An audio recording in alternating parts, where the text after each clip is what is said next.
শুরু করছি এখন প্রকাশ, সঙ্গে আছি আসাদুজ্জামান। জি, আমরা আজকে আলাপ করতে চাই বায়ু শোধন প্রসঙ্গে, এবং সেই প্রসঙ্গে আলাপে আজকে আমাদের সঙ্গে রয়েছেন ডক্টর আহমদ কামরুজ্জামান মজুমদার, প্রতিষ্ঠাতা সভাপতি, বায়ুমণ্ডলীয় দূষণ অধ্যয়ন কেন্দ্র ক্যাপস। যে বিষয় নিয়ে আলাপ করতে চাই বায়ু শোধন, ঢাকাবাসীর দুর্ভাগ্য যে আমরা দেখেছি যে গেল 9 বছরে মাত্র 3বার 31 দিন নির্মল বাতাসে নিঃশ্বাস নেওয়ার আসলে অবস্থা আমাদের ছিল, যারা আমরা ঢাকাবাসী রয়েছি। এই সময়টাতে বেশিরভাগ সময় বাতাস অস্বাস্থ্যকর, দুর্যোগপূর্ণ অবস্থায় ছিল। যদি আমরা গেল 9 মাসের হিসাব করি, 9 বছরের হিসাব করি, সেখানে 108 মাসের মধ্যে দূষিত বাতাস ছিল 2024 সালের জানুয়ারিতে। এগুলো তথ্য উপাত্ত উঠে এসেছে।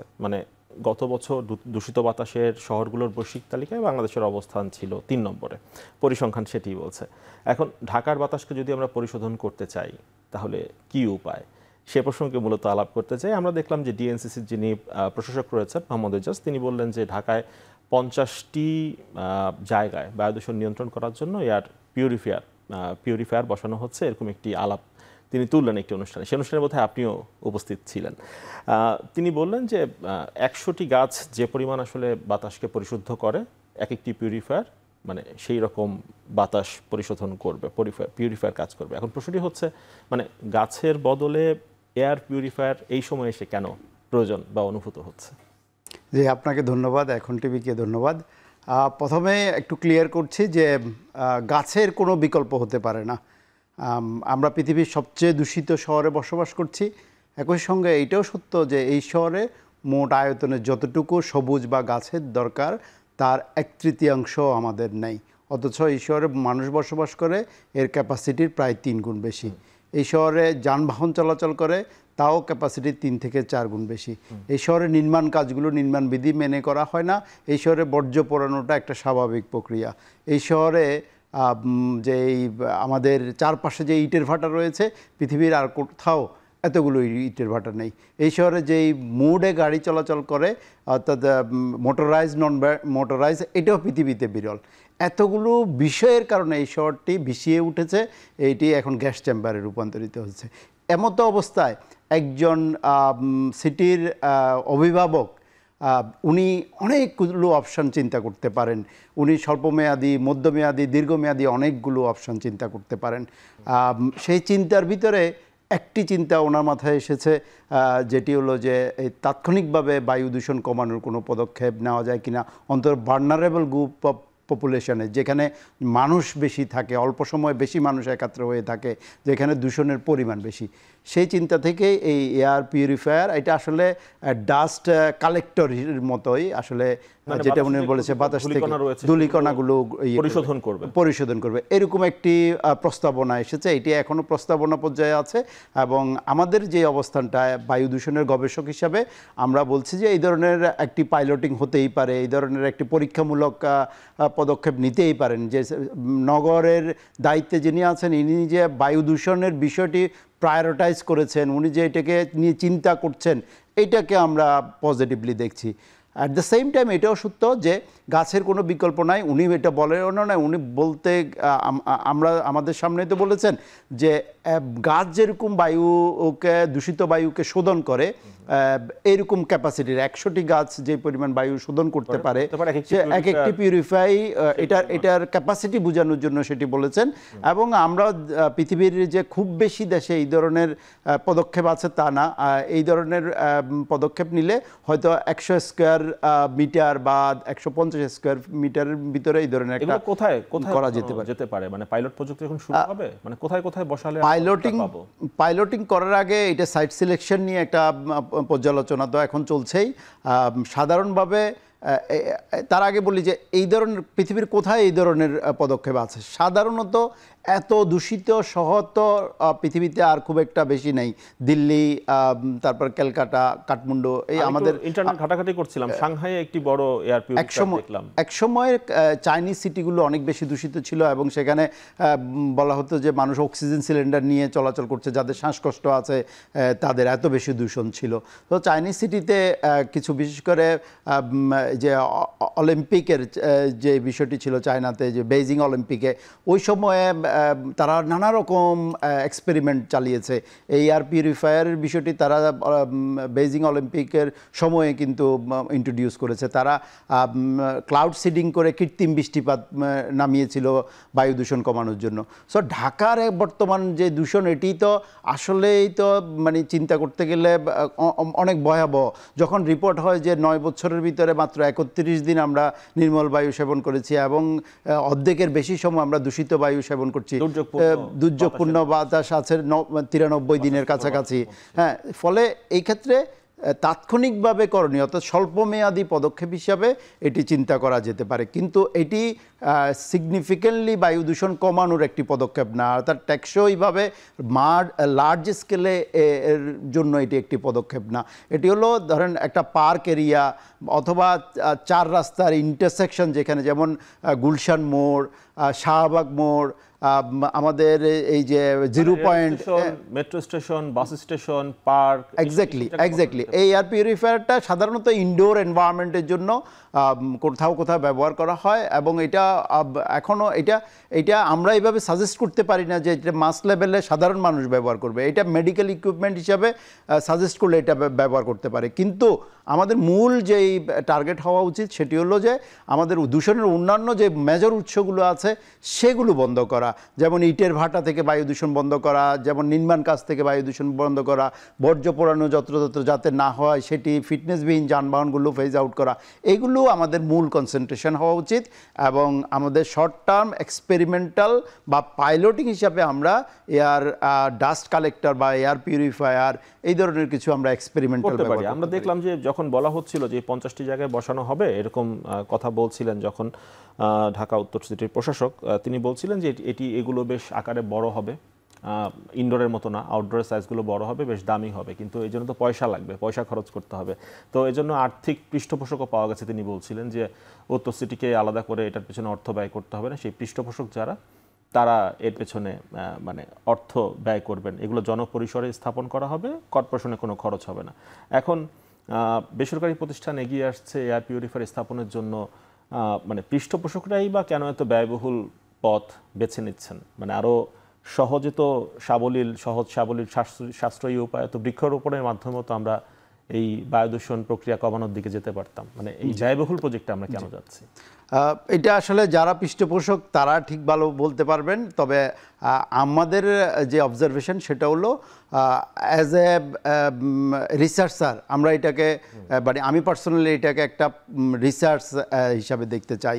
এটা একটা পাইলটিং, এটা একটা তাৎক্ষণিকভাবে একটা দেখা যে ধরেন এই ধরনের প্রকল্প যেসব দেশে হয়েছে তার অনেক জায়গায় কিন্তু ভালো ফলাফল আসেনি, কিন্তু বায়ু দূষণের ক্যারেক্টারিস্টিক্স এটা ট্রেন্ড, নেচার, স্থান ভেদে, সময় ভেদে, সিজন ভেদে ভিন্ন ভিন্ন হয়। আর এটা বেঙ্গালুরুরে কাজ করে নাই বলে এটা বাংলাদেশের ঢাকাতে করবে না, এটা বলতে হলে আমাকে আগে করে না যে সেটা করে দেখাতে হবে যে এটা কাজ করে নাই। যেমন আমাদের সাকশন ট্রাক আনা হয়েছে বেশ কয়েকটা, 2 সিটি কর্পোরেশনে দেওয়া হয়েছে, গাজীপুরে দেওয়া হয়েছে, নারায়ণগঞ্জ সিটি কর্পোরেশনে দেওয়া হয়েছে, সেটা কিন্তু ফেল করেছে, সেটা ভালো রেজাল্ট আসে নাই। এখন তৎকালীন যারা এটাতে দায়িত্বে ছিল তারা এক্সপার্টদের সাথে কিন্তু আর আলোচনা করে নাই যে এই সাকশন মেশিন যে নিয়ে আসা হয়েছে এটা কাজ করছে না, এটা ধুলা উপরে যাচ্ছে। সো আমাদের কমিউনিটির সাথে আলাপ করা হয় নাই, কিন্তু এটা এই জনগণের করের টাকা জিনিসটা ডাম্প করা হয়েছে। কিন্তু উত্তর সিটি কর্পোরেশনের শুরু থেকেই এই বিষয়টা এক্সপার্টদের সাথে কথা বলছে, এক্সপার্টদের সামনে নিয়ে প্রস্তাবনা দিয়েছে। সো আমরা এটা দেখব যে আমরা ঢালাওভাবে অনেকগুলো, এটা বেসরকারিভাবে টাকা হোক অথবা সরকারিভাবে টাকা হোক, এটা তো এই দেশের মানুষেরই অর্থ। সো ঢালাওভাবে অনেকগুলো ইনস্টল না করে কয়েকটা আগে পাইলটিং করে এটা দেখা হবে যে কি পরিমাণ এটা এফিসিয়েন্সি বা পারফরমেন্স। যে জমিতে এটা স্থাপন করা হবে এই হাই ডেনসিটির নগরে, সেখানে তো জমিটাও তো দিতে হবে সিটি কর্পোরেশনকে, কোনো না কোনোভাবে বরাদ্দ দিতে হবে, জায়গা দিতে হবে। সেটা নিশ্চয়ই বেসরকারি প্রতিষ্ঠানের জমি বা জায়গা হবে না, না এটা এই শহরের মানুষের। বেসরকারি প্রতিষ্ঠান বা পৃষ্ঠপোষক যারা রয়েছেন তারা হয়তো এককালীন বিনিয়োগ করে হয়তো এয়ার পিউরিফায়ার স্থাপন করে দিবেন শহরে, কিন্তু এই যে এটা তো একটা হাইটেক প্রযুক্তি, এটাকে হাইলি মেনটেন করা, অপারেটিং কস্ট, সেই বিষয়গুলো তো রয়েছে। এটি তো বিদ্যুতের মাধ্যমে চলাচল করবে, চলবে যদি বিদ্যুতায়িত হয়ে থাকে, মানে বিদ্যুতের মাধ্যমে হয়। সোলারে চলার আলোচনাটা অনেক জায়গায় মডেল রয়েছে সোলারে চলে, অনেক জায়গায় আবার দেখা যাচ্ছে যে আপনার যে আমরা বিদ্যুতের এসি কারেন্টে চলতে এসি কারেন্টে চলার কথা, তো সেখানেও তো অপারেটিং কস্টের ব্যাপার রয়েছে, সেগুলো তো বহন করতে হবে। ডেফিনেটলি হবে। আমরা বিষয়টা এইভাবে দেখছি যে স্বল্পমেয়াদী পদক্ষেপ, মানে মধ্যমেয়াদী বা দীর্ঘমেয়াদী পদক্ষেপ তো নেওয়াই হবে। স্বল্পমেয়াদী পদক্ষেপ হিসাবে এইটি কেমন কাজ করে সেটি দেখা। ফর এক্সাম্পল, আমরা যদি গুলশান 1 নাম্বার ইন্টারসেকশনে আমরা একটা ইনস্টল করতে পারি, তাহলে ওই এলাকায় প্রচুর মানুষ কিন্তু দৈনিক ক্রস করে। 0 পয়েন্টে যদি বলা যায় যে সেখানে পল্টন 0 পয়েন্টে, এটি বাংলাদেশের সবচেয়ে দূষিত এলাকার একটা, বায়ু দূষিত একটা সিটির ভিতরে একটা পয়েন্ট এবং শব্দ দূষিত একটা কারণ হলো প্রচুর ভেহিকেলের যে দূষণগুলো, বিশেষ করে পাবলিক বাসগুলো এখানে প্রচুর ওই দিক দিয়ে চলাচল করে, সবগুলো বাসেরই রুট মোটামুটি এটা ক্রস করে, ফলে গাড়ি থেকে সৃষ্ট ধোঁয়া ধুলা এগুলো ওখানে বেশি। তো ওইখানে 0 পয়েন্টের ইন্টারসেকশনে যদি একটা দেওয়া যেতে পারে, ওই পিউরিফায়ার থাকলে আশপাশে যারা চলাচল করছেন তাদের জন্য খানিকটা স্বস্তি, তাদের জন্য কিছুটা। আমাদের একটা বিরতির সময় আছে, একটু বিরতি নিয়ে ফিরে আসি, তারপর বাকি আলাপ করবো। দর্শক, বিরতির পর আবার ফিরে আসছি এখন প্রকাশ।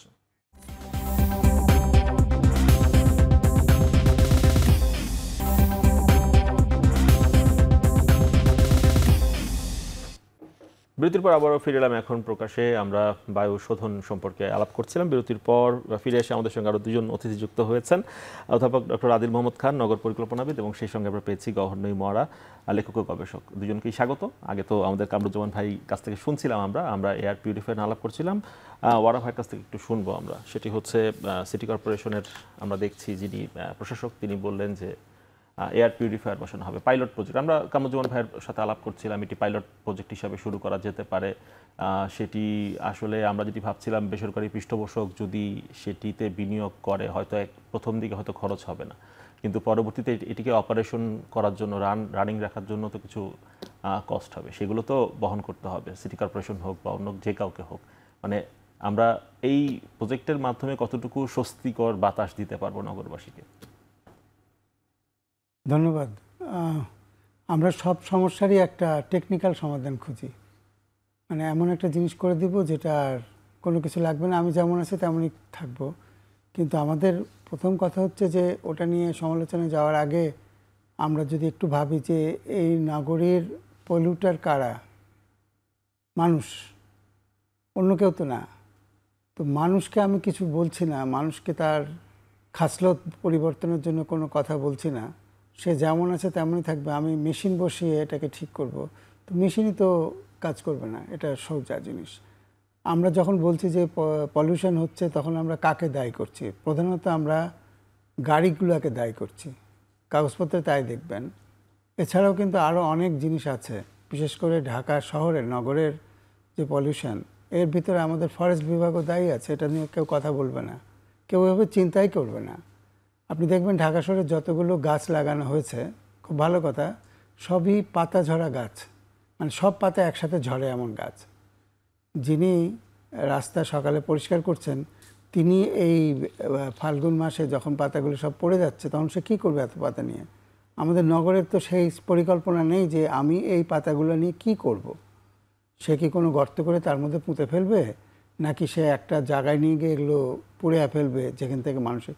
তখন উনি করছেন কি, উনি জায়গায় জায়গায় এগুলোকে কালেক্ট করে আগুন দিয়ে দিচ্ছেন। এটা আপনি আমাদের পরিকল্পনা কমিশনের পিছনে দেখবেন, সকালবেলা যদি যান, সব জিনিসপত্র ওখানে, বিশেষ করে ছুটির দিনে তো অবশ্যই, অন্য দিনেও তারা করছে। শুধু পাতা না, যত কিছু পাচ্ছে পলিথিন টলিথিন এগুলো তারা পুড়িয়ে ফেলছে। ঠিক একইভাবে নগরের বিভিন্ন জায়গায় মানুষ শীতের সময় এইভাবেই আগুন জ্বালিয়ে তাদের শীত নিবারণের চেষ্টা করে, সেখান থেকে ধোঁয়া হচ্ছে। তাহলে আমি যখন গাছ লাগাচ্ছিলাম তখন কি আমার একটু চিন্তা করা উচিত ছিল, একসাথে যে পাতাগুলো পড়বে, যে হাজার হাজার টন পাতা নিয়ে আমি কি করব, সে পরিকল্পনা আমার নাই। আমি কোন গাছটা কোথায় লাগাতে হবে, নগরের কোন গাছ, সেটা আমি জানি না। এখন আমি পলিউটার পিউরিফায়ার যাই বসান, এটার তো একটা ক্যাপাসিটি আছে, এটা কেন বসাচ্ছি তার আগে আমার দেখতে হবে আমি পলিউশনগুলো হচ্ছে কিভাবে। গাড়ি থেকে হচ্ছে নিঃসন্দেহে, এটা ঠিক, কিন্তু এর বাইরেও তো আমরা বর্জ্য ব্যবস্থাপনাটা এমন অবস্থায় চলে গিয়েছে, এটা শুধু যে যিনি সকালে পরিষ্কার করেন উনি না, যারা বসবাস করছে তারাও করে। এই যে আপনি রাস্তার মাঝখানে দেখবেন অনেক দোকানদার, ছোট ছোট দোকান আছে, এই দোকানের ময়লাগুলো নিয়ে এসে সে দোকানের সামনে আগুন দিয়ে দিচ্ছে। সারাদিন এই কাজ হচ্ছে। তো এগুলো যদি আমি বন্ধ করতে না পারি, আমি তো পলিউশন বন্ধ করতে পারবো না। আর যে কোনো মেশিন বসালে, যেমন ধরেন আমাদের বজ্রপাত নিরোধক দণ্ড বসানো হচ্ছে, এখন দণ্ড তো এখন তার দণ্ড আমাদের দিতে হচ্ছে। এইগুলা কিভাবে চলবে? আজকে একটা কোম্পানি আসছিল আমার সাথে কথা বলতে, ভাবছে যে এই লোকটা লেখালেখি করে, এর কাছে গেলে অনেক কিছু বিক্রি করতে পারবো। তো তার কথা শুনে মনে হলো তাকে কন্ট্রাক্ট দিয়েছে, সে কি লাগিয়ে দিয়ে চলে আসছে। ওখানকার মানুষও কিছু জানে না, তার কোনো দায়বদ্ধতা নাই, কিছু না। সে অনেক জায়গায় আছে যে তারা ওই যে অ্যারেস্টার বসানোর আগে যে ইয়েটা তৈরি করেছে, টাওয়ার তৈরি করেই সে পয়সা নিয়ে চলে গেছে। এবং ওটা যে কাজ করবে, ওখানকার মানুষ যেটা, মানে মানুষকে যদি সম্পৃক্ত করা না যায় তাহলে তো এটা হবে না। মানুষকে প্রথমে আমার সংগঠনের সাথে কাজ করতে হবে, সংগঠন তৈরি করতে হবে। মানুষ যদি থাকতো তাহলে ওই টাওয়ারগুলা তারা নিজেরা রক্ষণাবেক্ষণ করতে পারতো, তার চুরি হতো না। তামার তারটুকু সবাই কেটে নিয়ে গেছে। এবং কোথাও কোথাও যেগুলো ভালো আছে, যেগুলো আছে সেগুলো ডিসি অফিসের মাথায়, যেগুলো ডিসি অফিসের মাথায় তো বজ্রপাত হবে না, ওখানে কেন বসিয়েছে? সবাই বললো আমি একটা পাবো না, এইভাবে বসিয়েছে। এই যদি আমাদের এখন ইয়ার কি বলছেন আপনি, এয়ার পিউরিফায়ার, এটা বসানো গেলেও দেখা যাবে যে ওইভাবে অঞ্চল ভিত্তিতে একটা হচ্ছে। কিন্তু টেকনোলজিটা মানুষের জন্য নিয়ে আসতে হবে, মানুষ যেন টেকনোলজিটা বোঝে এবং সে যেন এটা ব্যবহার করতে পারে, রক্ষণাবেক্ষণ করতে পারে। আমাদের তো সেই সংগঠনই নাই। আগে আমাকে সেই জায়গাটা তৈরি করতে হবে, এইটা তৈরি করতে হবে, তারপরে মেইনলি তরুণদেরকে ইনভলভ করে করতে হবে। যে তরুণরা এত বড় একটা বিপ্লব করেছে তাদেরকে তো আমরা কোনো কাজে লাগাতে পারছি না, কোনো কাজে ট্রেসলার ছাড়া তো কোনো কাজে তাদের লাগাতে পারি না। আমি একটু ডক্টর আদিল মোহাম্মদ খান আপনার কাছে আসি। মানে এখন যে বিষয় নিয়ে আমরা কথা বলছিলাম, আমাদের নগর তো আসলে পরিকল্পনা, যে এই জায়গায় অপরিকল্পিত নগরায়নের কথা আমরা বলি, ঢাকা শহরের অনেক ব্যবস্থাপনায় অনেক প্রকল্পই নেওয়া হয়, কিন্তু শেষ পর্যন্ত সেগুলো সাস্টেইন করে না, টেকসই হয় না। এখন যে প্রকল্পটির কথা বা আভাস আমরা শুনছি বা পাচ্ছি, সেটি এই নগরের ব্যবস্থাপনার সাথে কতটুকু ফিটনেস নিয়ে কাজ করতে পারবে বলে মনে করেন? জি, আপনাকে ধন্যবাদ এবং দর্শকেরা শুনছেন সালাম। আসলে এয়ার পিউরিফায়ার যে কথাটা এখন খুবই ট্রেন্ডিং হয়েছে। এখন দেখেন সারা পৃথিবীতেই কিন্তু বিভিন্ন ধরনের টেকনোলজি এসেছে এবং এগুলোর পাইলটিং কোথাও না কোথাও হয়েছে। এখন এয়ার পিউরিফায়ার হচ্ছে এই ধরনের একটা বদ্ধ ঘর, আমরা যে স্টুডিওতে বসে আছি, বদ্ধ ঘরে ইনডোরের ক্ষেত্রে এটা কাজ করে, সেটা কারণে সেখানে বাইরের বাতাস তো ঢুকতে পারছে না। কিন্তু এয়ার পিউরিফায়ার এমন, আপনি একটা দূষিত বাতাস নিলেন, এটাকে পরিশুদ্ধ করলেন, করে আবার সেই দূষিত বাতাসে ফেলে দিলেন, সেই পরিশুদ্ধ বাতাসটা কিছুক্ষণ আবার দূষিত হয়ে যাবে। এবং এই কারণেই আসলে সারা পৃথিবীতে কোথাও এয়ার পিউরিফায়ার লার্জ আরবান স্কেলে সেটা কাজ করে নাই। এবং এমন না যে মানে আপনি আমাদের পাশে যে দিল্লিতে তারা স্মোক টাওয়ার নাম দিয়েছে এয়ার পিউরিফায়ারের। স্মোক টাওয়ারের পাইলটিং শেষ, পরবর্তীতে মুম্বাই যখন এটা করতে গেল তখন তার দিল্লির এক্সপিরিয়েন্স নিয়ে তারা দেখলো যে না, এটা সম্ভব না, মুম্বাইটা বাদ করে দিল।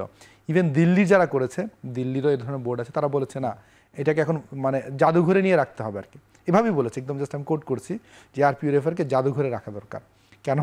যে আমাদের শহরের পলিউশনের কারণে এটা করেছিলাম এবং এটা দিয়ে আসলে কাজ হবে না। মূল তাহলে মেসেজটা কি? মেসেজ হচ্ছে আমাদের যে গহর ভাই যেটা বলছিলেন যে পলিউশন যেখান থেকে হচ্ছে সেটাকে আপনাকে কমাতে হবে। সেটা পৃথিবীর সব কিছুর মানে সহজ এবং এইভাবে মানে জাস্ট টোটকা সমাধান হয় না। এয়ার পিউরিফায়ার যে টোটকাটা, তাতে সমাধান তো হবেই না। এবং এটার পাইলটিং যেটা বলা হচ্ছে, আমরা পাইলটিং করে দেখব এটা কাজ করবে কিনা। আসলে এই পাইলটিং ইতিমধ্যে হয়ে গেছে। শুধু আপনি শুধু দিল্লি না, দিল্লির বাইরেও আপনার চায়নাতে হয়েছে, ইউকেতে হয়েছে, কোথাও কাজ করে নাই। কাজ করার আসলে সেটার কোনো আপনার মানে সেটার কোনো সাইন্টিফিক ব্যাখ্যাই না। কারণ হচ্ছে এত মানে আকাশ বা জলবায়ু, বিশাল একটা আকাশ, বিশাল বাতাস, এর মাঝখানে একটা এয়ার পিউরিফায়ার দিয়ে শুধুমাত্র 50 থেকে 100 মিটার রেডিয়াসে 15-20-25% আপনার রিডাকশন হয়, আবার সাথে সাথে আবার দূষিত বায়ুটা সেখানে ঢুকে পড়ে, তার ফলে আবার এটা হয়ে যায়। তো যার ফলে এয়ার পিউরিফায়ারটা আসলে মানে আমাদের এই যে বিদ্যমান যে অবস্থা, এই অবস্থা আমাদের মূল কর্পোরেশন বলেন না, রাষ্ট্র বলেন বা মন্ত্রণালয় বলেন, তার মূল কাজ হচ্ছে পলিউটারদেরকে মানে চিহ্নিত করা, তাদেরকে বলা তোমাকে এই মাত্রায় পলিউশন কমাতে হবে, একটা গাইডলাইন তৈরি করে দেওয়া, টার্গেট সেট করে দেওয়া। সে যদি না করতে পারে তখন তাহলে পেনাল্টি কী হবে, তাকে প্রতিস্থাপন করে কোথায় নেওয়া হবে, এই আলোচনাগুলো দরকার। রেদার এগুলোকে ওই দিল্লির কথা বলে টোটকার সমাধান, এটা মানুষকে আশ্বস্ত করায় আমরা রাষ্ট্র, আমরা কিছু একটা করছি, কিন্তু রাষ্ট্রের যে মূল কাজটা তার যে পলিউশনের যে সোর্সগুলোকে চিহ্নিত করা, আমাদের ঢাকার মতো শহরে গণপরিবহন বাড়াইয়ে ছোট গাড়িগুলো যেগুলো আপনার পলিউশন তৈরি করে সেটাকে কমানো, ইট ভাটাগুলোকে কমানো যেগুলো ঢাকার মতো জনবহুল এলাকাতে হচ্ছে, কনস্ট্রাকশন সাইটগুলোতে কোনো ম্যানেজমেন্টে। আজকে আমি দেখেছি গাবতলীর এখানে রোড ডিগিং হচ্ছে, মানে এটা তো সরকারি কনস্ট্রাকশন কাজ, মানে একটা মানে যেটা মানে আমাদের আইনে বলা আছে, নীতিমালায় বলা আছে, এটা ঢেকে রাখতে হবে বালুগুলো, কোথাও একটা পলিথিন বা কোনো কিছু দিয়ে আবরণ নাই। ফলে এখানে আপনি আবরণ ছাড়া দিয়ে সেই মোড়ে যদি একটা পিউরিফায়ার বসান তাহলে এটা আসলে পুরোপুরি একদম সেফ তামাশা। এবং মানে কিছু কিছু জিনিস আমি যেটা বারবার বলছি যে কি হবে না হবে এটা আপনি কোনো আমাদের মতো বিশেষজ্ঞদের ডাকা দরকার নেই, আপনি জাস্ট ইন্টারনেটে জাস্ট আপনি ক্লিক করেন যে এটা কাজ করেছে কিনা, আপনি উইদিন 5 মিনিটস একজন মানে যিনি কর্পোরেশনের দায়িত্বশীল কিংবা মন্ত্রণালয়ের রাষ্ট্র 5 মিনিটসে তিনি দেখে যাবে যে কোন শহরে কি হয়েছে এবং এটা আলটিমেটলি কোথায়। মানে এটা মানে এত সহজলভ্য একটা নলেজ থাকার পরেও কেন আমরা বড় বড় ভুল করি সেটা আসলে বোধগম্য না। এই জন্য আমরা নিশ্চিত বিশ্বাস করি এখনও পিউরিফায়ারের মানে সেই প্রজেক্টটা বেশি দূর যায়নি। এখন আমরা অনুরোধ করব পিউরিফায়ার অন্তত এই প্রজেক্টটা যেন এটা মানে ঢাকার জন্য আর এক্সপেরিমেন্টের নাম দিয়ে না আনা হয়, কারণ এক্সপেরিমেন্টেশন হয়ে গেছে। রাদার আমাদের শহরের জন্য টেকসই সমাধান যেগুলো, সলিউশনের জায়গাগুলো যেগুলো চিহ্নিত করা এবং যেখানে বেশি পলিউশন হচ্ছে সেগুলোকে কিভাবে দমন করা যায় সেই জায়গাতে কাজ করা। ডক্টর কামরুজ্জামান মজুমদারের কাছে আসতে চাই, যেটা নিয়ে শুরুতে আলাপ করছিলাম, সেই প্রসঙ্গে যে প্রশ্নটা রেখে গিয়েছিলাম আপনার কাছে, সেটি হচ্ছে এটিকে যদি অপারেট করতে হয় তাহলে তো আমাকে কোনো না কোনোভাবে পাওয়ার সাপ্লাই দিতে হবে। সেই পাওয়ার সাপ্লাইটাও তো আমাকে কোল, গ্যাস বা তেল সেটি পুড়িয়েই মানে জীবাশ্ম জ্বালিয়ে পুড়িয়েই তো আমাকে পাওয়ার জেনারেট করে এটিকে এমপ্লিফাই করতে হবে। তাহলে এক জায়গায় আমি দূষণ করছি আরেক জায়গাকে পরিশোধন করার জন্য, এটি কতটুকু আসলে গ্রহণযোগ্য বা বাস্তবসম্মত দেখুন সমাধান বলে? দূষণের উৎস মুখেই তাকে প্রতিহত করাটা বেশি শ্রেয়। আমরা প্রতিকার প্রতিরোধ এই জায়গায় আমাদেরকে কাজ করা উচিত এবং আইনের যে সর্বোচ্চ প্রয়োগ যেটি আছে সেটি আমাদের করতে হবে। অ্যাট দ্য সেম টাইম কিছু কিছু বিষয় হলো আপনাকে R&Dতে থাকতে হবে, হ্যাঁ, রিসার্চ অ্যান্ড ডেভেলপমেন্ট আপনাকে থাকতে হবে, যেই কারণে অর্থাৎ এটা আমি প্রথমে বলেছি এটা একটা কমপ্লেক্স বিষয়, এটা কোনো একটা তাৎক্ষণিক কোনো একটা বিষয়ে না যে এটা এখনই এই মুহূর্তে সমাধান হবে। বায়ু দূষণের কারণে কেউ তাৎক্ষণিকভাবে আক্রান্ত হয় না, শব্দ দূষণ অন্তত সে তাৎক্ষণিকভাবে বুঝে, অন্যান্য অ্যাক্সিডেন্টগুলো রোড অ্যাক্সিডেন্ট বা অন্য কিছু তাৎক্ষণিক বুঝবে, কিন্তু এটা ক্রনিক একটা বিষয়, আস্তে আস্তে মানুষের ফুসফুসে আক্রান্ত করবে, বিভিন্ন অ্যালার্জিজনিত বিষয় হবে, অন্যান্য সমস্যাগুলো হবে। যে কারণে এইটির সমাধানের ক্ষেত্রে স্বল্পমেয়াদী, মধ্যমেয়াদী, দীর্ঘমেয়াদী বিষয়গুলো মাথায় রেখে আস্তে আস্তে আমাদের কাজ করতে হবে। আরেকটি বিষয় যেটি বললেন যে এইটির মেনটেনেন্স, ম্যানেজমেন্ট, এই বিষয়গুলো এটা তো স্বাভাবিক। আমরা আমাদের ঢাকা শহরে পরিবেশ অধিদপ্তরের continuous air quality monitoring station আছে, 3টি আছে, এবং এগুলোর যে ইয়ারলি যে মেনটেনেন্স কস্ট এটা মানে অনেক বেশি, এগুলো সফিস্টিকেটেড ইনস্ট্রুমেন্ট, হাইটেক এগুলো। কিন্তু তাই বলে কি আমরা আমাদের দূষণের স্ট্যাটাসটা জানবো না?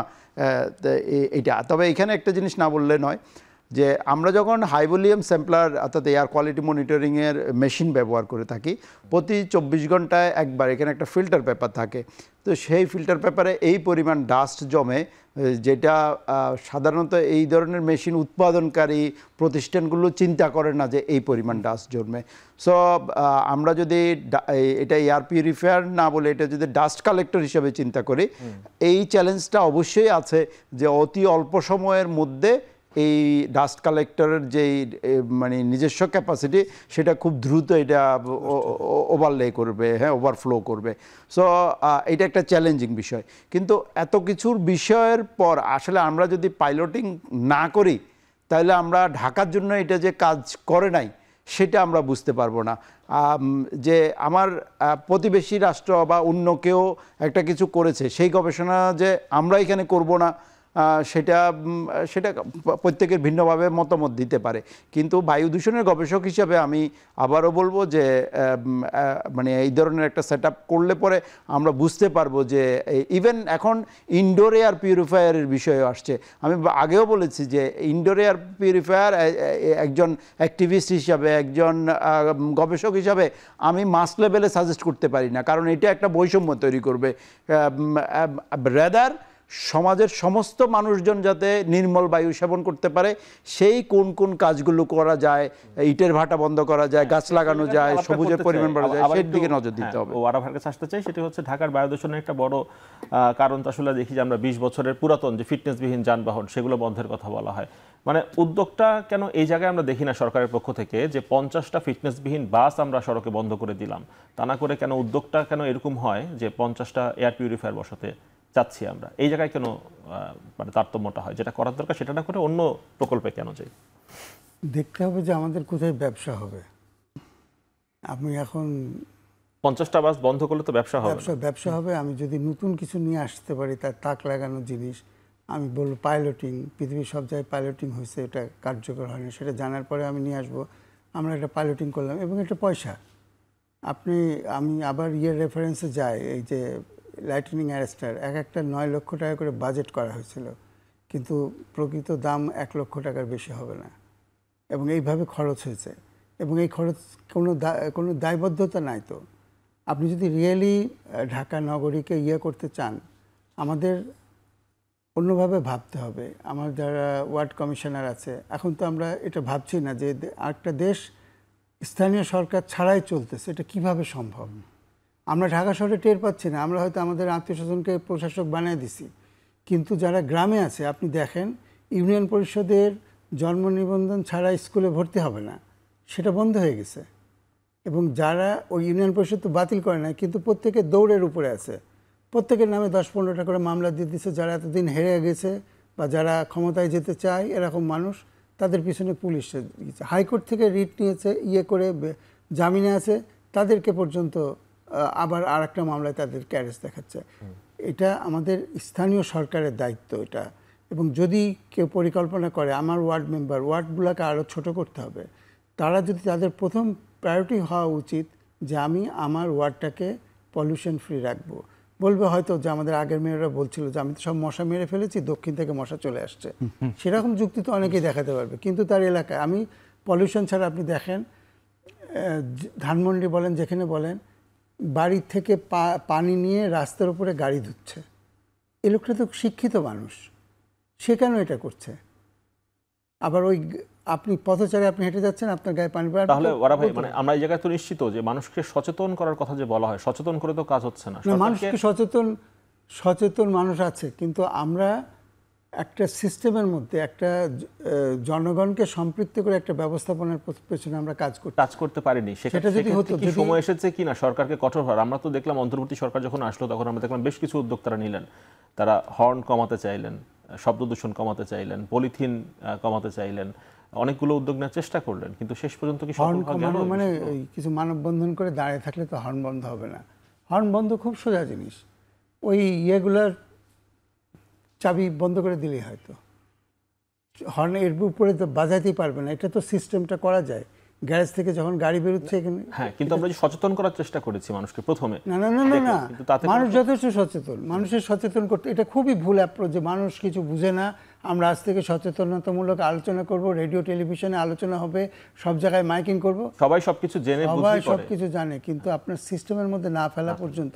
এই মানুষটি যখন সিঙ্গাপুরে এয়ারপোর্টে নামছে তখন সবই মানছে, আর সে যখন ঢাকা এয়ারপোর্টে নামছে আপনি এক রকমের নিয়ম মানছেন, ক্যান্টনমেন্ট থেকে বের হচ্ছে, আমরা জানি তো সব কি করতে হবে, কিন্তু একটা সিস্টেম যদি আমি তৈরি করতে না পারি, আমার ওয়ার্ড কমিশনার বলেন বা তার নিচে যারা আছে সবাই মিলে যদি তার এলাকার ভিতরে যদি অপচয় সে বন্ধ না করতে পারে, তাহলে সে কিসের ওয়ার্ড কমিশনার? সে অবশ্যই, এই যে আমাদের বাড়ির পাশে একটা সরকারি বাড়ি উঠেছে, সেখানে সরকারি আমলারা থাকে, সারা দিন পানি পড়ছে আপনার থেকে, তাদের ওভারহেড ট্যাঙ্ক থেকে সারা দিন পড়ছে, কেউ বন্ধ করে না। আমরা বলতে গেলে বলবে যে আপনার কি হচ্ছে, আপনার পানি পড়ে। তো এইটাকে আপনি কি করবেন? এখন যদি আমাদের স্থানীয় সরকার অত শক্তিশালী হতো, এসে বলতো বন্ধ করে দিয়ে যেত, ঠিকই হতো, এটা সম্ভব। কিন্তু স্থানীয় সরকারের মাধ্যমে বা যারা আছে এই কাজটা, একটা সিস্টেম আমাদের গড়ে তুলতে হবে। এটা পলিউশনের ক্ষেত্রেও ঠিক, এই যে সম্পদের অপচয়ের ক্ষেত্রেও ঠিক। আপনি দেখেন না, যখন চেষ্টা হলো যে কোরবানির বর্জ্য আমি 24 ঘন্টার মধ্যে পরিষ্কার করব, প্রত্যেকে পলিথিন দিয়ে দিচ্ছে, তারা ওটার মধ্যেই ফেলছে, হয়েছে তো, একটা সিস্টেমের মধ্যে দিয়ে জিনিসটা হয়েছে, হয়তো আরও ভালো হবে। কিন্তু যতক্ষণ না আমরা একটা বিকল্প ব্যবস্থাপনা দিচ্ছি উইথ মনিটরিং সিস্টেম এবং মানুষকে আপনি দেখেন মানে ওরা ভাই যুক্ত করে একটু পলিথিনটা বন্ধ করতে চাইলাম, কিন্তু আমরা পাবলিককে বিকল্প দিতে পারলাম না, যে কারণে কিন্তু এটা মানে বাস্তবায়ন করা খুব কঠিন হলো। একটু বিরতি নিয়ে ফিরে আসি, তারপরে বিস্তারিত আলাপের সুযোগ হবে। দর্শক, বিরতির পর আবার ফিরে আসছি এখন প্রকাশনা।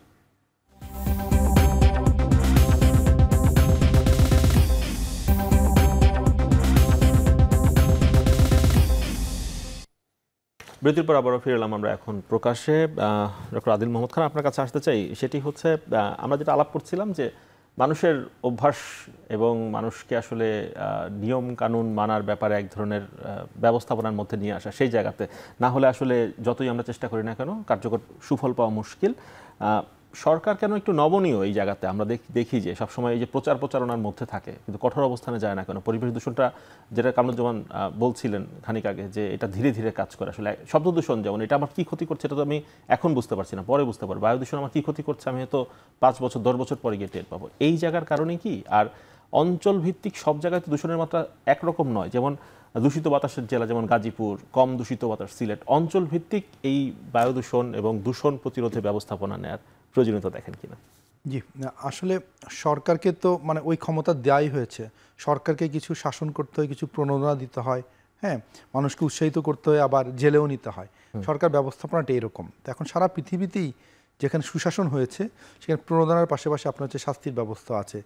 আমাদের কালচারে আমরা এই যে কোনো ধরনের আপনার মানে সিভিল বিহেভিয়ারের এগেনস্টে যখন আমরা কোনো কাজ করি তখন আমাদের শাস্তি দেওয়ার ব্যবস্থাপনাটা নাই। একটু আগে যেটা বলছিলেন যে ওই রাস্তার মধ্যে কেউ কাঠ ধুচ্ছে, যেটা তার ধোয়ার কথা না, হ্যাঁ, তাকে অন্য জায়গায় ধোয়ার কথা, এটার জন্য নাইদা সরকারের কোনো মনিটরিং আছে, হ্যাঁ, কিংবা এই যে কমিউনিটি লেড, যে না কমিউনিটি সবাই মিলে বলছে ভাই আপনি এটা কেন করছেন, বরঞ্চ উল্টাটা কেউ একজন করলে সে আরও চড়া গলায় চড়াও হচ্ছে।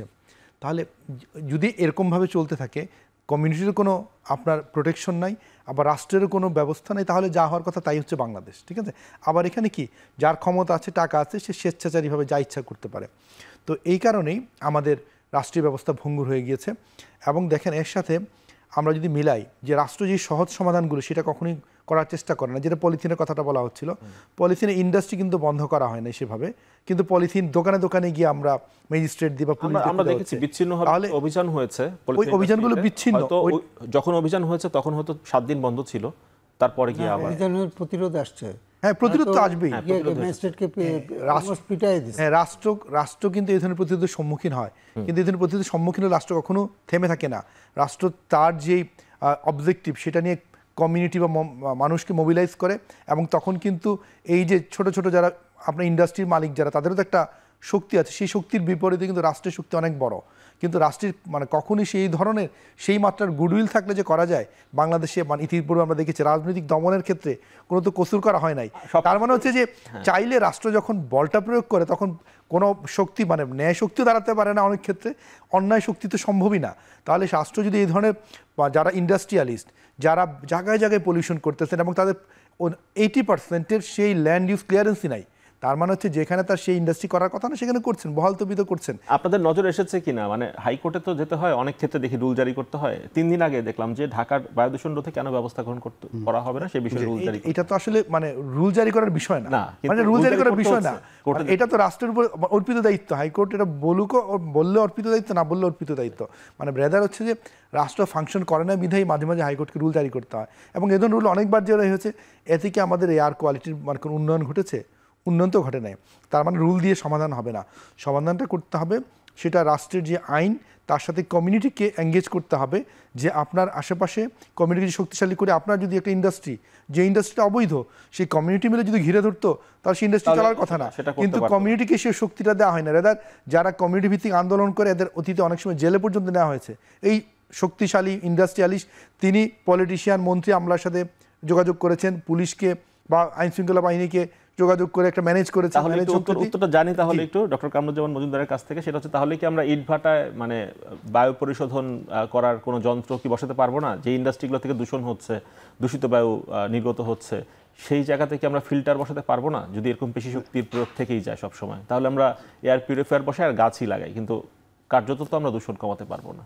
জি, আসলে এখনকার যে অনুমোদিত ইটের ভাটাগুলো আছে সেই ইটের ভাটাগুলো কিন্তু এই ন্যাচারাল যে কন্ট্রোল, পলিউশন কন্ট্রোল, যেটা অর্থাৎ পানি ব্যবহার করে, মানে পানিকে ফিল্টার হিসাবে ব্যবহার করে এই দূষণ কমানোর পদ্ধতিটা আছে। এখন কি হচ্ছে, এই যে গত 3 মাসে যে প্রায় 350 ইটের ভাটা ভাঙা হলো, তাহলে কেন ভাঙা হলো? কারণ এগুলো এই উন্নত প্রযুক্তির ভিতরে নেই এবং অনেক ক্ষেত্রে এগুলো অননুমোদিত কিছু ইটের ভাটা চলছে। ফলে যদি আবার সরকারের পরিকল্পনার ভিতরেই ছিল 2025 সালের ভিতরে পোড়ানো ইটের ব্যবহার সরকারি কাজে শূন্যে নিয়ে আসা, যেটি এখনও শূন্য আসা তো দূরের কথা, এখনও 5%ও আসে নাই। ফলে কিছু পরিকল্পনার মধ্যে আছে। আপনি যেটা বলেছেন যে ইটের ভাটা কিংবা অন্যান্য এই যে স্টিল রোলিং মিলস, শিল্প কারখানা, প্রত্যেকটিরই air pollution treatment plant, effluent treatment প্ল্যান্টের মতোই air pollution treatment plant install করার সুযোগ আছে। এবং একটা ইন্ডাস্ট্রি যখন 200, 300, 400 কোটি টাকা দিয়ে শুরু করে, সেখানে 1-1.5 কোটি টাকা এডিশনাল খরচ করে কিন্তু এই ধরনের মেকানিজম ইনস্টল করা যায়। কিন্তু ওই যে দেশের প্রতি, রাষ্ট্রের প্রতি যে অ্যাকাউন্টেবিলিটি এই উৎপাদনকারীদের, সেটি নাই। রেদার তারা মুনাফার দিকে বেশি যাচ্ছে।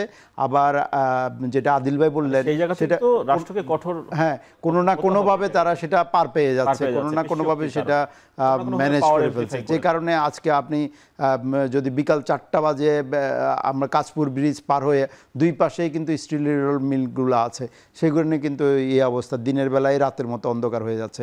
আর এটা তো ইন্ডাস্ট্রির বিষয়।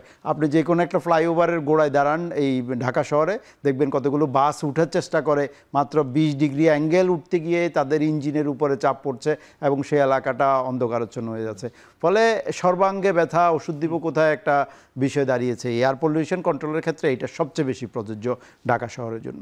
জি, ওরা ভাই আপনার কাছে যেতে চাই, এই প্রশ্ন উত্তরটা তো নিবই, যেটি কামরুজ্জামান ভাই এবং ডক্টর আদিলের সাথে কথা বলছিলাম, এবং সেই সঙ্গে আরেকটি প্রসঙ্গ যেটি আমরা আমি এক জায়গায় পড়াশোনা করতে গিয়ে দেখলাম, সেটির ব্যাখ্যাটাও নিব, যে বজ্রপাতের যে বিষয়টি, সেটি এই সময়টাতে, এই মৌসুমে আমরা দেখছি যে খুব বেশি আসলে আমাদের জন্য আতঙ্কের কারণ হয়ে দাঁড়িয়েছে। যারা মাঠে মূলত কাজ করেন, খোলা ময়দানে যারা কাজ করেন, কৃষক যারা রয়েছে, তাদের জন্য বায়ু দূষণের সাথে বজ্রপাতের এক ধরনের সম্পর্ক রয়েছে। যেখানে পলিউশন বেশি, সেখানে বজ্রপাত বেশি হয়। এই বিষয়টি কিভাবে সম্পর্কিত বা আদৌ সম্পর্কিত কিনা? আপনার আগের প্রশ্নটার কথা একটু বলি। আপনি বলছেন যে সরকার শক্ত কেন হচ্ছে না? হ্যাঁ, এই সরকারের পক্ষে শক্ত হওয়া তো সম্ভব না, কারণ সেই সরকারের হাতে কিছু নাই। তার সাথে পুলিশ নাই, তার সাথে আমলারা নাই, তার সাথে আর্মিরা নাই, কেউ তার সাথে নাই। পোশাকে আছে সবাই, কিন্তু কাজে তো কেউ নাই। তো এই সরকার খুবই একটা নিরুপায় সরকার। সে কোনো মতে দিন গুজরান করছে এবং তার পক্ষে জনমত তো ওইভাবে আস্তে আস্তে সরে আসছে অন্যদের অসহযোগিতা দেখে। এই সরকারকে দোষ দেওয়ার আমি কোনো কারণ দেখি না। এই সরকার শক্ত হতে পারবে না, কোনোভাবেই পারবে না, কারণ তার সাথে কেউ নাই। এবং বরঞ্চ তার বিরুদ্ধে দিন দিন মানুষকে আরও গরম করা হচ্ছে, করা হচ্ছে। একটা বড় সুযোগ হয়েছিল একটা অন্তর্বর্তী সরকার এসে, আমরা এটাকে তত্ত্বাবধায়ক সরকার ভাবছি। অন্তর্বর্তী সরকার এবং তত্ত্বাবধায়ক সরকারের মধ্যে তফাৎ আছে। এবং অন্তর্বর্তী সরকার একটা বড় সুযোগ আমাদের ছিল, আমরা অনেক কিছু করতে পারতাম, কিন্তু আমরা অসহযোগিতার মাধ্যমে সেটা যাচ্ছে। আমরা একদিনে সব কিছু পেতে চাই, এটা সম্ভব না। এবং এই সরকারকে পক্ষে এই চাপটা সামলানো খুবই কঠিন, এবং এই চাপ আমরাই তৈরি করছি, এটা আমাদের মানতে হবে।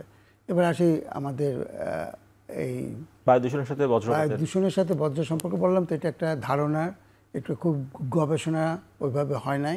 তবে মৌসুমি বায়ু আসার আগে যখন হচ্ছে, তখন বেশি মানুষ মারা যাচ্ছে, বজ্রপাতের মাত্রাটা বাড়ছে, এবং তখন আমাদের অক্টোবর নভেম্বর মাসে যখন হচ্ছে, তখন মানুষ তুলনামূলকভাবে কম মারা যায়।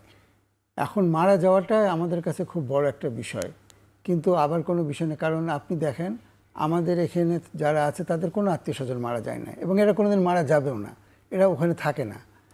যারা মারা যাচ্ছে তারা খুবই গরিব মানুষ, হয়তো রংপুর থেকে সে আসছে ধান কাটতে সুনামগঞ্জে, সে মারা গেছে, তার ডেড বডিটা পৌঁছাবে না সেখানে, এবং সে কম্পেনসেশনও পাবে না।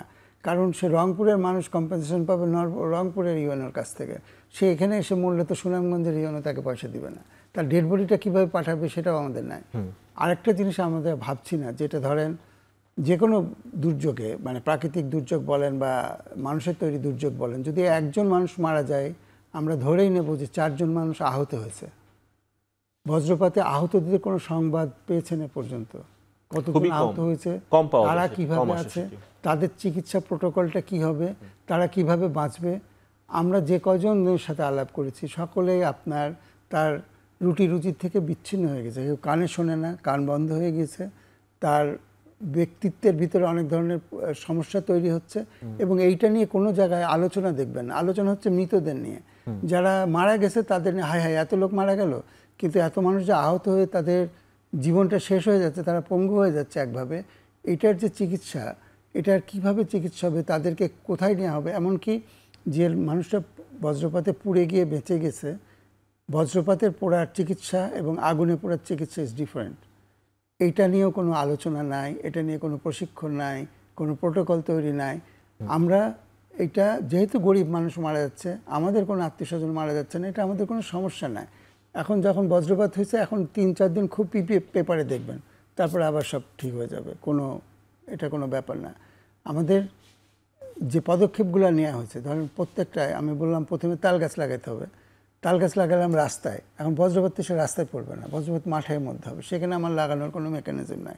আমি বললাম থুক্কু, তাল গাছ দিয়ে চলবে না, আমরা এবার অ্যারেস্টার লাগাবো। তো অ্যারেস্টার কে লাগাবে? কৃষি মন্ত্রণালয় বললো আমরা কিছু লাগাই, এনজিডি বললো আমরা কিছু লাগাই, আমাদের দুর্যোগ বললো না না না এটা আমার কাজ, আমি করব। দুর্যোগ ব্যবস্থাপনার ভিতরে, মন্ত্রণালয়ের ভিতরে সেই ইঞ্জিনিয়ারিং নলেজ ক্যাপাসিটি লোক নাই, তাহলে কি করা যাবে? আমরা কিনে নেব, যারা সাপ্লাই দেয় তাদের কাছ থেকে, তারা তো ব্যবসা করতে আসছে। এবং এখন অনেক নতুন নতুন প্রযুক্তি বেরিয়েছে, সেটা না দিয়ে সস্তা পুরাতন প্রযুক্তি তারা দিচ্ছে এবং এটা কাজ করছে না, কোথাও কাজ করছে না। এই যে হাওড়ের মধ্যে যে কয়েকটা শেড বানিয়েছে, করেছে, আমি ঘুরে দেখে এসছি অনেকগুলো জায়গায়, এটা নাই। শুধু আছে ডিসি অফিসের উপরে যেগুলো আছে সেখানে। আবার ডিসি অফিসে দেখবেন, ডিসি অফিসের উপরে আপনার ওয়্যারলেসের একটা টাওয়ার আছে, সেই টাওয়ারটা এই টাওয়ারের চেয়ে উঁচু, তো বজ্রপাত হলে তো ওইটাতে আগে লাগবে। তাহলে এই ধরনের জ্ঞানটা যদি আমরা চর্চার মধ্যে না আনি এবং এই মানুষের মৃত্যুটা আমরা যদি ঠেকানোর জন্য চেষ্টা না করি, এখন বলবেন আমি তাল গাছ লাগালে হয়তো 20 বছর লাগতো, 20 বছর আগে পরিকল্পনা করা হয়েছিল তাল গাছ লাগানো, সেটা যদি ঠিক জায়গায় লাগাতো আজকে আমরা একটা রেজাল্ট দিতাম। অন্যান্য গাছও লাগানো সম্ভব। আমার হাওড়ে পানির মধ্যে বড় হয় এমন গাছ আছে, আবার হাওড়ের বাইরে দ্রুত বড় হয় এমন গাছ আছে। এই গাছগুলো আমাদের লাগাতে হবে এবং মানুষকে এইভাবে করতে হবে। অন্যান্য আরও প্রক্রিয়া আছে যেটা নেপালে করেছে, তারা গামবুট দিয়েছে, তারা মাথালটা রবার দিয়ে তৈরি করেছে। এটা কাজ করছে কিনা, আমরা তো এয়ার পলিউশনের জন্য পাইলট নিচ্ছি, এটার একটা পাইলট নিয়ে দেখি না। 3টে ইউনিয়নে এগুলো দিয়ে আমরা দেখি 1 বছরে কতটুকু করা যায়। তো আমাদের আসলে নিয়ত নাই এটা বন্ধ করার। যদি নিয়ত থাকতো তাহলে দূষণ আসলে সর্বাগ্রেই বন্ধ করা যেত, এই বিষয়গুলোকে নিয়ন্ত্রণ আনা যেত। এই প্রসঙ্গ নিয়ে হয়তো সামনের দিনগুলোতে আরও আলাপের সুযোগ হবে। আজকে শেষ করতে হচ্ছে আলাপ, সময় একেবারেই শেষ। তিনিও কি ধন্যবাদ সময় দেওয়ার জন্য আমাদেরকে। দর্শক শেষ করছি এখন প্রকাশ, সঙ্গে থাকার জন্য ধন্যবাদ সবাইকে।